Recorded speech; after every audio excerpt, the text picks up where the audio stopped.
Let's begin there. A rough July. Back to the language of, if I don't win, watch out.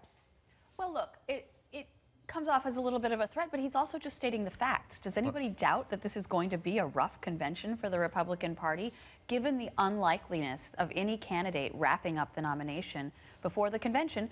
It's going to be chaos, and he is stating the facts there. And I don't see how you go into that convention without a lot of really riled up people on both sides, or how you come out of it, no matter how it results. You're going to come out of it with a lot of disgruntled, unhappy people. So yeah, it is going to be a rough July. I think he's trying to actually pressure the delegates by doing what he's doing here. Look, is he frustrated about the actual process? Of course he is. He wants to win, and he's winning states convincingly, and then he's seeing delegates that have to vote for him turn out to actually be Cruz supporters, or double agents, as he called them in his op-ed piece in the Journal.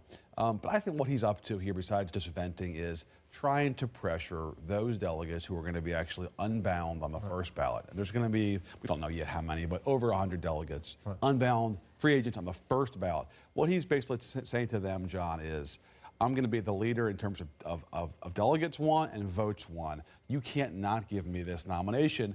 And if you do that, this entire deal is rigged and not on the level. He's laying that predicate right now. And if you talk to campaign folks, Trump campaign folks, they talk about the number 1,100. You need 1,237 to get the nomination. They seem to think they'll get to at least 1,100. Yeah. So what he's after is the 137 more votes he needs, essentially. And he hopes that by using the next few months to pressure them, hoping that his supporters reach out to those people, that at the convention they'll just go, oh, what the heck, let's just end the chaos now and vote for it. It's almost that the argument is that it's safer to give it to Trump and not have this fight. And you mentioned the Wall Street Journal piece. Let me, before we bring you in, just bring you a little bit more from that. It's grievance politics right now. He says the system's rigged against him. He said in that piece, in addition to calling them double agents, my campaign strategy is to win with the voters. Ted Cruz's campaign strategy is to win despite them.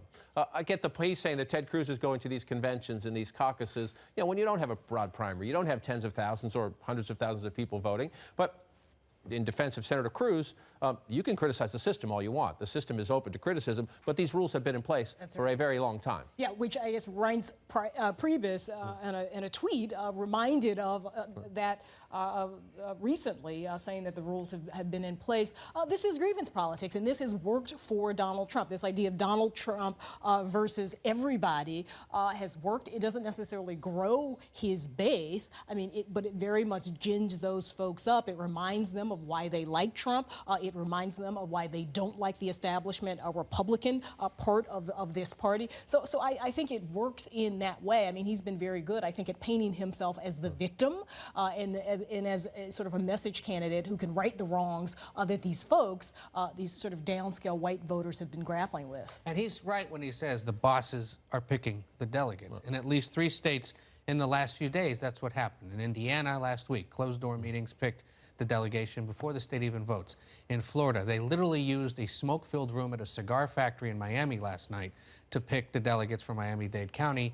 It was closed to Trump supporters and closed to the press. And in Georgia, while they were open events, party leaders essentially were checking the bona fides of all these people who showed up to say who's been the longest-serving party activist, who is most deserving of this, not who supports Trump or who supports Cruz.